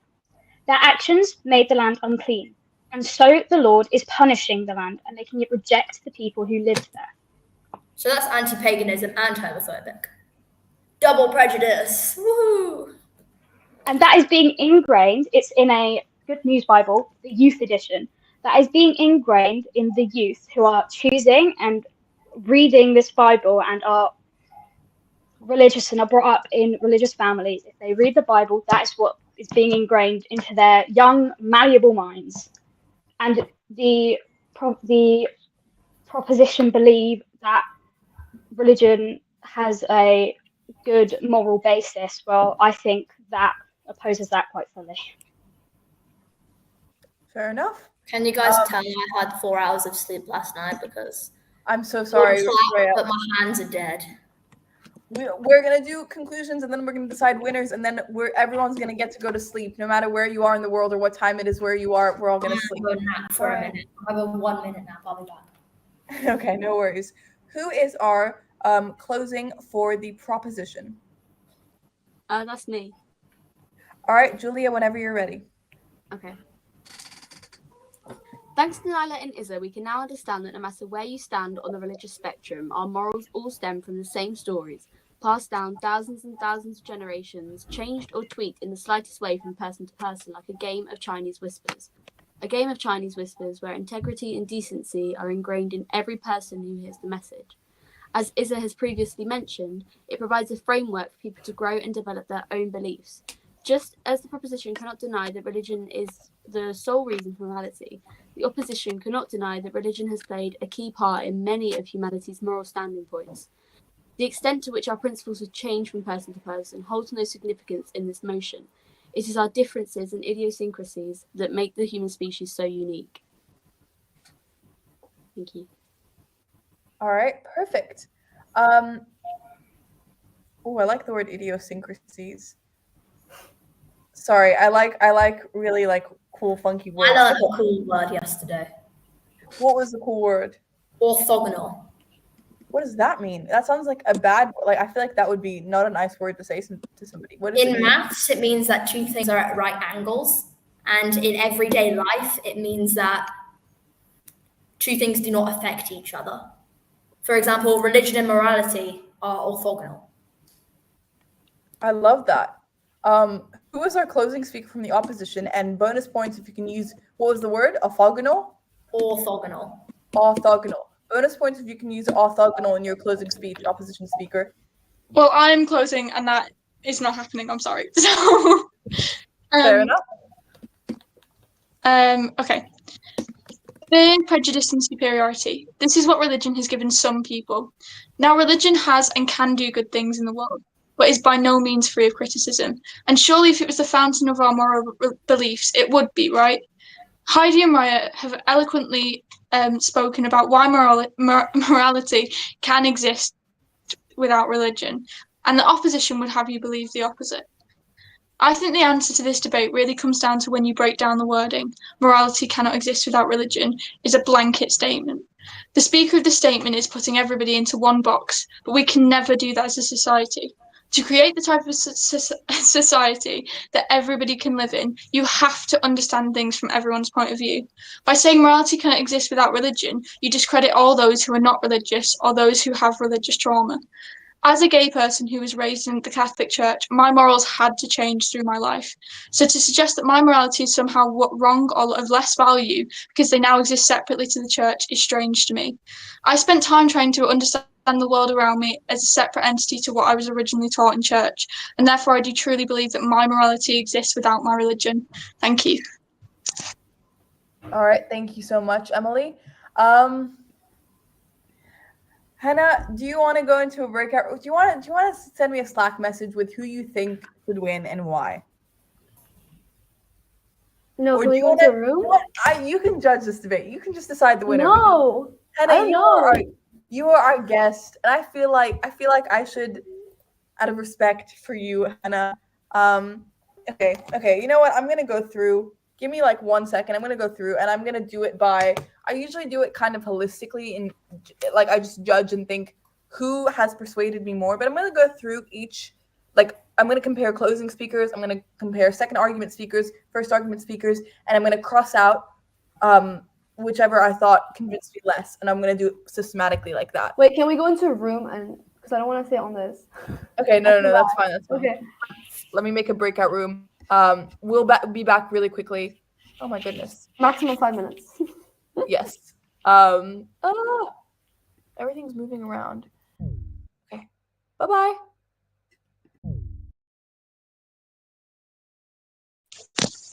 I want to go to sleep. Me too. I don't blame you.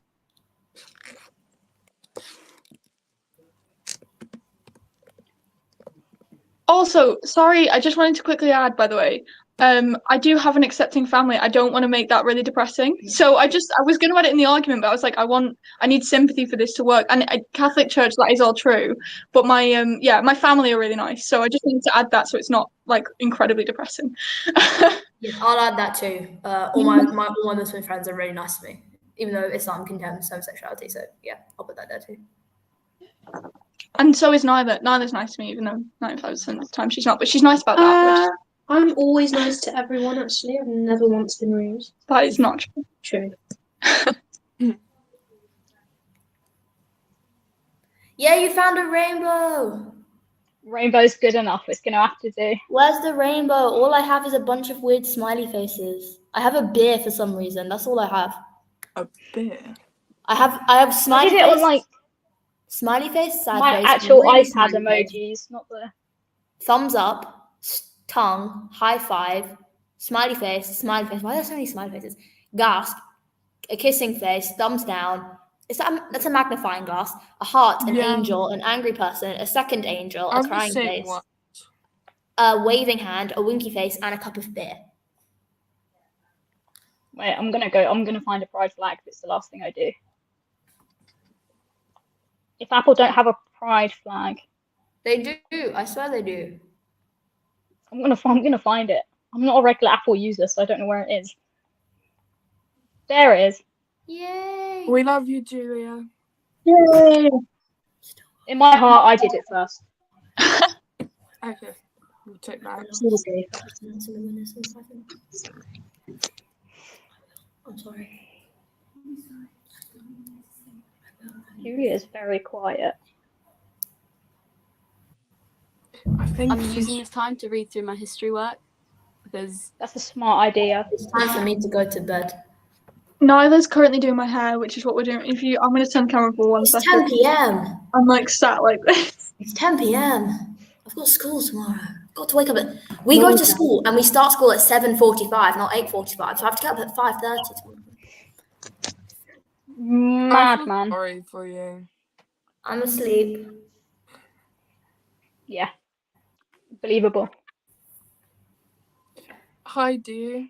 I'm definitely meeting you tomorrow before history exam because I will fail. I'm gonna fail. Do you guys take GCSE history? Is it good? Yeah. No, it's awful. I hate it. Stressful. I love GCSE history. That's because you're a grade 9 history student. But that's beside the point. It's really good. I would suggest it. It's not. I got grade 9s in Key Stage 3 history, but I think that's a bit different. That's No, but Yeah. it isn't. Do it if you enjoy it and you're doing well in it. It's really good. Yeah, because just like everyone I've I've got a grade asked, 8 and I still I hate hate it. history. It's so bad. history, but I'm currently on the point of failing medicine. Oh, yeah. What do you guys want to be when you grow up? Medicine through time. Crown. What did you say, Rhea? What do you guys want to be when you grow up? A forensic scientist, or a criminal psychiatrist, or a music teacher. My mum was a criminal That's a psychologist. very big blend. Criminal psychiatrist or a music teacher. Heidi, Well, if the first one fails, then I move to music teacher. can I say, I have never heard you say you wanted to be a music teacher. This is the first time hearing about it. No, I've always said if psychology and psychiatry fails, I move to music. I know that you wanted to do Yeah, music. I'm A level, That's so that's it. okay. No. I'll do like another one. I'm giving up on this test. Why don't we just do the half up like you did? Sorry, I just realised the mic's on and we're discussing hair. I mean, my backup plan is being a doctor, which is kind of crap because you need to get a PhD, don't you? Yeah, you do. I'm not prepared. I'm mentally. Izza, what do you want to be? I think Izza can do like anything. No. You seem very Like versatile. Barbie. Like Barbie, yeah, like Barbie. Izza's Barbie Yeah. in real life. The glasses complete the thing. That's the best thing I heard today. I'm like, I'm gonna cry now. Is anyone with you? Someone give Izza a hug. I can't because you're like 7-hour flight away from me. I'll get a hug from Heidi tomorrow. Just drive down to my house. I'm sure Granny would love that. Heidi, how is your leg? It's movable. Look, watch it. Does You this- got my Percy the Pig socks. Oh my god, I love that. Does I this, have I can move Mandalorian it. somewhere. does this mean I will see you tomorrow at break or lunch? Yeah, you'll see me without crutches. That's the best. That's after the news that Ray said that I can be anything. Then Heidi recovering. What you mean? Mine comes second. Yeah. Whoa, Izza. I'm so glad I've got somebody I know now because you guys all know each other and now I've got Hannah, so. Heidi, are you still looking like Incredible Hulk? I mean, I'm not about to get my grippers out on camera, but No, I don't want to see that. kind of. It's Guys, less green. by It's the more way- purple. When Hannah starts debating, I think it's the end for everyone. if she's on the other team, I'm not happy. Hannah's I think honestly, from what the POIs that she gave, it'll be the end for like everyone. I mean, I'm I've known so Hannah for scared. like 2 years now. She's in the year above me, so we're not in the same class, but she's out of, when it comes to public, she's like podcasting, talks, present. She's out of this world when it comes to that. If she's a STEM podcast, we're recording on Monday tomorrow for the podcast because we did the first one together and now it's the 1 year anniversary of it. And so we're going to do a sentimental anniversary post. Is there A lot a way- sentimental. So cool. Wait. Can I speak first? You speak first, yes. I'm just saying it's cool. Honestly, is there a way to listen to it? Because I would listen to it 24/7. Yeah, I'll ask Hannah to give you the YouTube link. It's really good. It's actually good. Oh my god!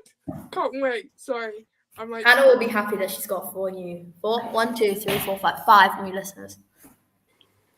Yeah, so I'm glad there's somebody I know now because now I can make fun of her like Izza makes fun of Heidi. Did I tell you guys? Put it the other way around. Did I tell you guys? I thought Heidi was Julia and Julia was Heidi the first time I met you. So for like 2 weeks, I kept calling Heidi Julia and Julia Heidi, and it's still not in my brain. Don't worry. I thought you two were sisters when I first saw you. We were discussing Might as well be. We've never been told that we look Bye, the same. guys. Hi. Okay. Hannah, Hello. you've got 7 new listeners to Mathcast. I told them about Mathcast. They We want want it. to listen Oh, to it. yes, guys. See how happy We're she doing is? one. I We're told doing you. one next week. This is self-promotion. Okay, so No, please self-promote. Oh my God, no. Put the Promote. link on the announcements. yes, on I will. I will. As soon as it's out, I'll post it on there. Okay, can I announce it, please? Yes, yes. The winner for this debate is the opposition. Is that us? Yeah, that's us. Okay, just for that, the proposition wins. I'm sorry, guys. I'm sorry, guys. All right, good job. Okay, guys, wait. We need to go through this. We need to dissect this debate because me and Hannah I'm were sorry, having. I don't have time to dissect this. I have to go. No, that's fine. Sorry, guys. Thank I'm so you sorry. tomorrow, Bye. Hannah. Thank you so much. We love you, Bye. Hannah. Good We luck on love your you. tomorrow. Nice to meet you. Bye-bye. Yeah. Okay, guys, this was actually like painful to judge, and I know I say that about every debate, but please like bear in mind that I really, honestly, truly mean it. It's never nice to tell somebody that they didn't win, and it's never nice to have to like weigh up like it's just painful mentally. But I'm gonna tell you exactly how we came to this conclusion. We did it bit by bit. So we did intro, comparing the 2 intro speakers, comparing the 2 argument 1 speakers to the 2 argument 2 speakers. In terms of intros, neither really stood out to us because the thing with a motion like this is you need to define what is morality, what counts as a religion. Like that, it's the simplest. Break it down to the most fundamental wording. Although towards the end, Emily kind of said, well, we need to break down the motion. It actually is, breaking it down into parts. I wish that had come earlier. And do it like so like you need to really overdo it here in the sense of like, what is a religion? If I go out into my backyard with 3 of my friends and I say, we now believe that spaghetti is the omniscient Lord of the universe, is that a religion? Does that count as religion? Because it could count as religion. You never know. Nyla, you're saying something, but you're muted. I was just saying, if omniscient spaghettiism had 5,000 followers or more, then it is a religion. See, say that. That's not an invalid. Janine, you've converted me. I'm no longer an atheist. I'm an omniscient spaghettiist. See, but it has to be like the thick kind of spaghetti, not like the weird skinny spaghetti. Yeah, but I ate spaghetti today, so am I like a sinner? Am I going to spaghetti hell? Oh, damn it. Yeah, you have Well, to. it's better than going to hell for being gay, so it's fine. Real. So okay, that was the thing that we were lacking in introductions. Mentions of spaghettiism would have also been welcomed, but no one thought out of the box to that extent. So, I'll forgive you guys or whatever. No, I'm kidding. Argument 1, we thought it came to the opposition. The reason for that is I thought that there were flaws in your argument in the sense that I've just lost my page. Hold on. Bear with me. Okay. Yes. You said morality is abiding by the laws. That was your definition of morality. Mm-hmm. That, again, you're creating more holes for yourself in the sense of like, okay, what is law? Is that man-made law? Is that, because what's legal here isn't what's legal over there, right? In the UK, I mean. So whose law? What law? Like that, you have to be so careful. And like, are you falling down another rabbit hole in your definition because you have another undefined term? So really, we could be defining definitions for ages and ages. Make sure you have an ironclad definition. So that way, whenever anyone says anything, you can be like, well, that's not in our definition. Shut down. Boom. Done. Gone. What else was there? Heidi, I thought that we had this whole thing of yes, I thought that where your argument really stood out to me is when you said, okay, the acceptance towards homosexuality and the LGBTQ community shows that we can progress beyond religion, and it's not just we can recognize moral frameworks beyond religion. That was a really good point. But then Hannah actually said, well, doesn't that actually prove the other side's point? Because it says that we needed some sort of fundamental religion to base those moral frameworks on, and then they shot up from this groundwork of religion to expand into the modern day compassionate, inclusive morals that we have today. So it still proves that there's some sort of religious basis. You haven't entirely gotten rid of that, but you have added nuance to that argument, I thought. In terms of argument 2, okay, again, the opposition takes this one. The one thing that tipped this for me is, Nyla, when you brought up Lawrence Kohlberg, I thought that was great. I thought it had shown that you'd done your research, and I was like, great. But when you actually look at that, I think it proves, and please feel free to debate me on this or tell me I'm wrong or however you want to do it. I think it actually proved the opposition's point, because what does Lawrence Kohlberg say? He says that from the age of 3, we have morality. We have a moral compass. It's not, a great moral compass, but the morals are there. We have morals as children. He didn't say that morality starts at age 15 when we start understanding religion. He said that it starts at the very beginning of human existence. So I don't know any 3-year-olds who are able to comprehend the Bible or to comprehend religion or to comprehend, deities. So that means that religion must have some sort of innate biological framework, that morality must have some sort of innate biological framework beyond religion. Does that make sense? Kind of, maybe. If you are like, actually, I found this research that disputes that, send it to me on Slack. I'm so serious, you guys. If at any point you're like, actually, this fact proves that you're wrong, Janine, this piece of research proves that you're wrong. I didn't start this debate club because I like when people agree with me. I promise you I didn't. Please tell me how wrong I am. It's like, it helps me become a better person, and it helps me avoid looking dumb in the future. So you're not doing any favors by just pretending like everything I say is gospel. It's not. It's really not. Sometimes I can be awfully, terribly wrong. So please feel free to point that out if you want to. I think something that was missing from this whole debate, again, this comes down to definitions. You can define, like, morality does not mean good. You can have bad morals. It's true, being immoral means being bad, but as you can have a bad moral compass. A bad person still has morals. They're not completely free of morality. They just have a twisted sense of morality. So if you had defined morality as being good and bad, I think that would have given the opposition. I think that would have given the opposition way more to go off of, because morality can be good or bad, and so that just widens the whole scope of debate, if that makes sense. When So Nyla alluded to that, I was just like, oh crap. Yeah. I think that there could have been so much room for expansion there, and could have had the entire proposition being like, oh crap, So I just, okay, again, points about fear versus faith. And I can't remember who brought this up, but it was a really good point about, yes, Rhea, you brought this up. I had a feeling about how religion's based off of fear and not faith. Isn't all morality based off of fear, though?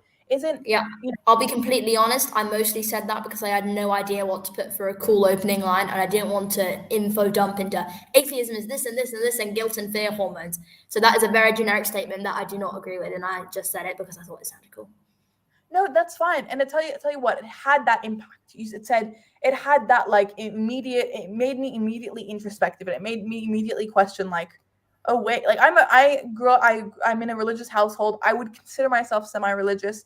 So it made me immediately think, and it was great. So the opening served its purpose, but just be prepared to defend it against isn't all morality based off of fear? Don't I do nice things because I'm afraid of being a bad person, or I'm afraid of being perceived as such, or I'm afraid of hurting the people I love? So behind all morality, behind all law, there is an element of fear, right? What else? Closings, I thought, were pretty much on par with each other. Yes, I thought closings were pretty much on par with each other. I thought Hannah gave you guys a run for your money with POIs, and I hope she continues doing it. Miss Hannah's going to slaughter us. Guys, it's really good, and I was really proud of Heidi. I need to call you out because I was really proud of you today. I don't care if you don't have all the questions to all the POIs. I'm not sitting here deducting points based off of so-and-so didn't answer this. I want to see how you think and what you're thinking about and how I don't expect you to be an expert. I'm asking you to pretend to be an expert, but I'm not expecting that you be an actual expert, if that makes sense. I just want you to take what you have, take what you've researched, and form arguments off of that. Try your best to do that. So I was really happy with POIs today, you guys. Congratulations to the opposition. Show of hands, who has not had the chance to suggest a motion yet? Emily, have we had Julia not done one as well? Yeah, Emily and Julia. Who wants to go first? Emily, you can go first. I don't mind. Okay, can I have a minute? Well, Star Wars Debate 2.0. Oh, Emily, I'm so sorry. I know you're headed to a concert now. If you want, you can later tonight, if you want to think about it for a second, you can just post it on the Slack channel, and then I will set everyone up into teams. but you take your time and think about that because I'm so excited to hear what you're gonna have for us. And I'm so excited for our. Do we just so I can gauge everybody's like level of busyness? Do we want to have our next debate this coming week, or do we want to do another 2-week break? 2 Could we weeks. have- Right. could- Guys, because I've got to go We've got now. mocks. It's really stressful. Okay, no worries. Rhea, thank you so much for Bye, joining guys. us. Bye-bye, Rhea. We love you so much. Thank you for today. Bye, Rhea. Okay, yes. So 2 weeks from now will be our next debate. Emily, whenever you're ready, no pressure. Just post the motion onto our channel. Take your time, think about it, craft it. But yeah, I'm gonna let you guys go because I'm sure you have things to get. Thank you so much for joining. Oh, Isa, please. I just have a question. Can Yeah. I be on a team with Heidi? I miss Heidi in the debate. Please. Okay. It depends on the motion, but okay, I'll try. And Oh, my awesome. This is second cool. question is, Oh, I'm sorry. sorry. Go on, Isa. No, you go on. do you have any like notes for triple science? Because I need some for chemistry, and I know you did. What topic? I tried to scan all of my flashcards and there are hundreds, so the printer like physically wouldn't let me. So what topic? Anything, like everything, I guess. Okay. I'm gonna post them on the teams today. They're not I'm being honest, I didn't make these. I found them online, but they're still really good and I think they help me a lot. So Thank I'm you. just Sorry for this. No, not at all. Emily, did you have something you want to say? Completely unrelated. I was just gonna say if we film anything tonight, I'll put them on the chat later because I know Maisie Peters fans. I'm really excited. Oh my god, yes, please have the greatest time, you guys. Eat lots of good food. Scream at the top of your lungs. Wait, what's your favorite Maisie Peters song? Last thing before we Oh go. my God. Coming of age. Coming of age is great. I think Batshit Crazy is mine. Sorry, You swear? Really? Oh, I like the band as well. Oh, and Watch. Yeah, And, all of them basically. And Raincoat, but you love it. Oh no, Psycho is the best one, but it's not on this album. Yeah. So it's not Also, she came out with the deluxe like 2 days ago. I think we're the first show after, so I think she's gonna do some of the new songs at this one. So I'm really excited. Oh my goodness, I love the history of man. That's one of my favorites. But I also like Batshit Crazy. So you guys look fabulous. You guys look wonderful, and thank you for joining. Thank you for being here. I'm gonna let you go. I'm gonna let everyone go. Sorry, I have a tendency to talk a lot. Bye bye, you guys. See you. See you soon. Bye. Bye. Thank you.